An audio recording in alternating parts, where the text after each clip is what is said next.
Estamos aqui. Chegaremos à estação equinócio, começo da primavera, semana que vem.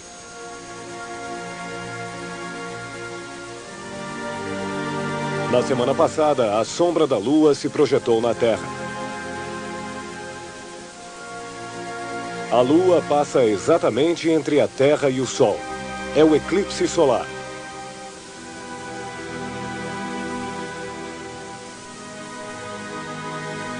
Se a Lua cobre tão bem o Sol, é porque vemos Sol e Lua do mesmo tamanho.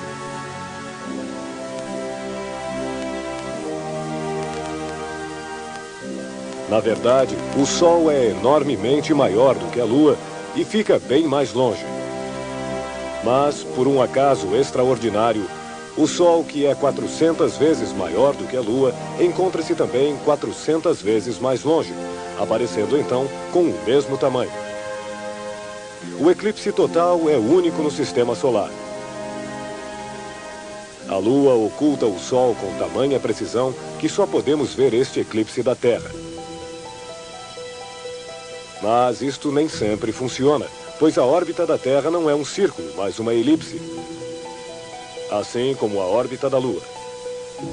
Pode ser então que no dia do eclipse nós estejamos perto do Sol e ao mesmo tempo a Lua apareça mais cedo e afastada de nós.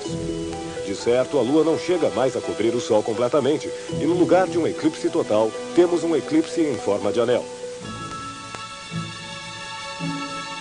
Se os marcianos existissem e se interessassem pelos eclipses, ficariam frustrados.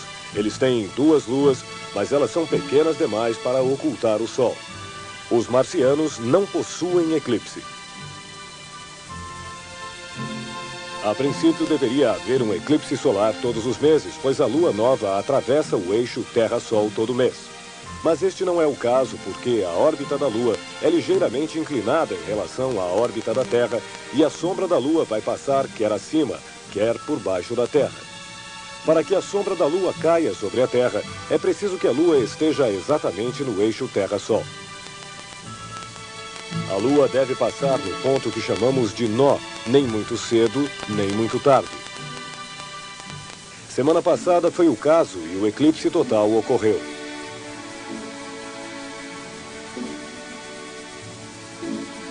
Seis meses mais tarde, após 6 luas novas, mais uma vez a Lua poderá se colocar no eixo Terra-Sol.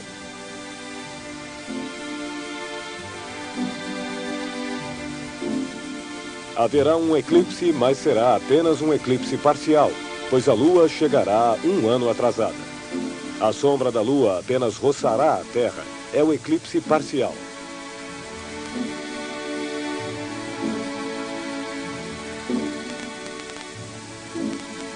Um belo eclipse total vai acontecer na Europa dia 11 de agosto de 1999, uma quarta-feira, na hora do almoço. Um eclipse total atravessará a Europa. Se você ficar impaciente, poderá ver um eclipse em 1998, só que nas Antilhas.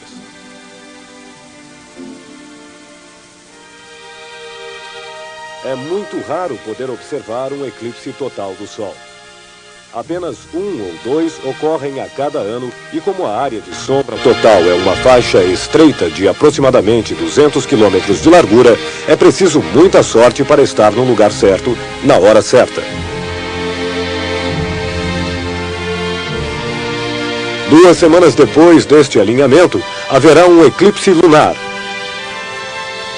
pois a Terra projeta uma enorme coluna de sombra no espaço. Uma sombra bem maior do que a Lua. Assim, 2 semanas depois do eclipse solar, a Lua vai mergulhar na sombra da Terra. Todos que estiverem na metade noite da Terra poderão ver o eclipse da Lua.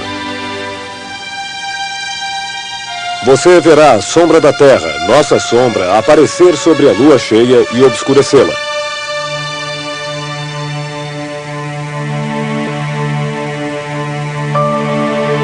A Lua aparece todas as noites a 2 palmos de largura, mais à esquerda que a anterior. Você pode então, de um dia para o outro, imaginar o movimento bem lento da Lua em seu percurso em torno da Terra. Esta semana, excepcionalmente, você poderá ver o movimento da Lua diretamente. A Lua estava perto de Aldebaran. Aldebaran é uma estrela distante, mas esta noite ela nos serviu de referência para vermos o movimento da Lua. O crescente de Lua parece se aproximar cada vez mais desta estrela.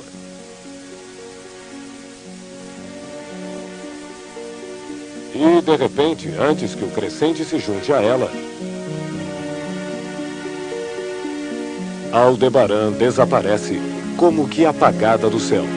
É porque a estrela foi escondida pela parte não iluminada da Lua. Ao fim de 1h e 20 minutos, Aldebaran reaparece. Se a observarmos com binóculos, é como se uma pequena bola luminosa fugisse lentamente da Lua.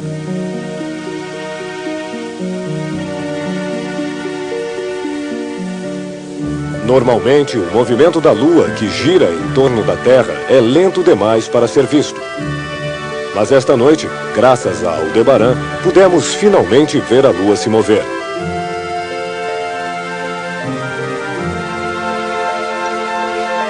A órbita da Lua é ligeiramente inclinada, enquanto os planetas circulam em torno do Sol mais ou menos no mesmo plano que a Terra, exceto Plutão. Sua órbita é inclinada 17 graus.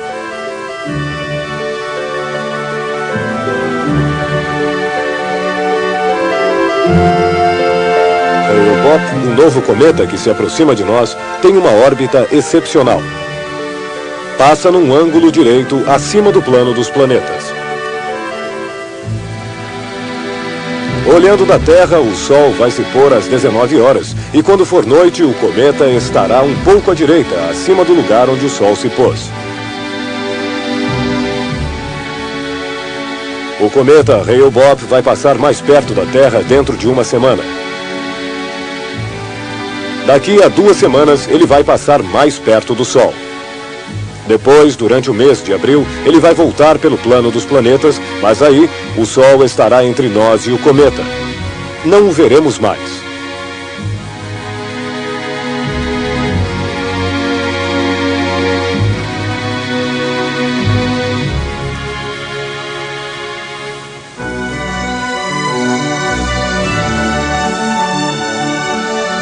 No próximo programa, nós veremos o equinócio. É o dia em que o Sol fica vertical do Equador e em que dia e noite têm a mesma duração. Para o hemisfério norte, a primavera vai começar. O equinócio também é a época das grandes marés. A atração da Lua atrai a água dos oceanos e no dia do equinócio, o Sol, a vertical do Equador, vem adicionar sua força de atração à força centrífuga da Terra. É assim que as grandes marés do equinócio se formam. Há 3.000 anos, no dia do equinócio, o Sol se encontrava na frente da constelação de Peixes. Atualmente, o Sol desliza cada vez mais por Aquário. Quando falamos de Peixes ou de Aquário, nos referimos às constelações, os grupos de estrelas. Não as confunda com os signos astrológicos. E na noite de domingo para segunda-feira vai ocorrer um eclipse lunar. Vamos poder ver a sombra da Terra se projetar sobre a Lua e obscurecê-la. Não perca este encontro.